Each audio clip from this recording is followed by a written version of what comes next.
அனைவரது வாழ்விலும் ஒரு முக்கிய சம்பவம் நிச்சயம் நிகழும். அனைத்து கனவுகளும், அனைத்து ஆசைகளும், அனைத்து விருப்பங்களும் தகர்ந்து போகும் நிகழ்வு. திட்டமிட்ட காரியங்கள் எல்லாம் தரைமட்டமாகும். அச்சமயம் ஒருபுறம் தர்மம் இருக்கும், மறுபுறம் சுகம் இருக்கும். அந்நிலையே தர்ம சங்கடம் என்பார்கள்.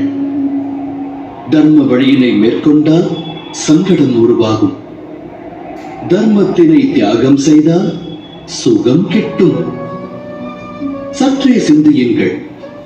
சிலருக்கு உறவுகளுக்கு விரோதமாக சத்தியத்தை உரைக்கும் நிலை ஏற்படுகிறது. தரித்திரம் தலைவிரித்தாடும் வேளையில் இலகுவாக களவாடும் மார்க்கம் சிலருக்கு புலப்படுகிறது. ராஜ்யத்தை ஆளும் ஸ்தானத்தில் வீற்றிருக்கின்ற ஒரு நாட்டின் அரசன் மூலமாக சில வேளைகளில் அதர்மம் பிறக்கிறது. பலரது வாழ்வில் இது போன்ற நிகழ்வுகள் நிகழ்கின்றன. ஆனால் பலர் இது போன்ற நிலைகளை தர்ம சங்கடம் என்னும் ரூபத்தில் காண்பதில்லை. நல்வழி யாது என்பதை அவர்கள் ஆலோசிப்பதே கிடையாது. ஈக்களின் கூட்டம் இனிப்பினால் கவர்ந்து இழுத்து வரப்படுவதைப் போல அனைவரும் சுகமார்க்கத்தை தேடுகிறார்கள். ஆனால் உண்மையில் தர்ம சங்கடம் என்னும் க்ஷணம் இறைவனாகப்பட்டவன் விலகும் க்ஷணமாகிறது. உருவான இன்னலை கண்டு பயம் கொள்ளாமல், சுகத்தினால் ஈர்க்கப்படாமல் தர்ம வழியில் திடமாக நின்றால் எல்லாம் வல்ல இறைவனின் நல்லருள் விலகிச் செல்லாது.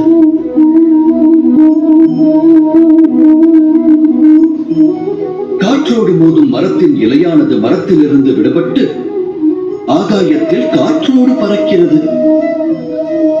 காற்றுக்கு தலைவணங்கும் புல்லானது பூமியிலேயே நிலைத்திருக்கிறது. தர்ம சங்கடத்தின் வேளையில் நாம் சங்கடத்தில் இருந்து விலகினால்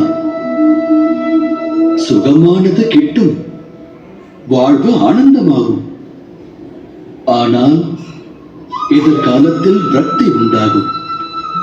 ஆன்மா தரித்திர நிலையை பெறும்.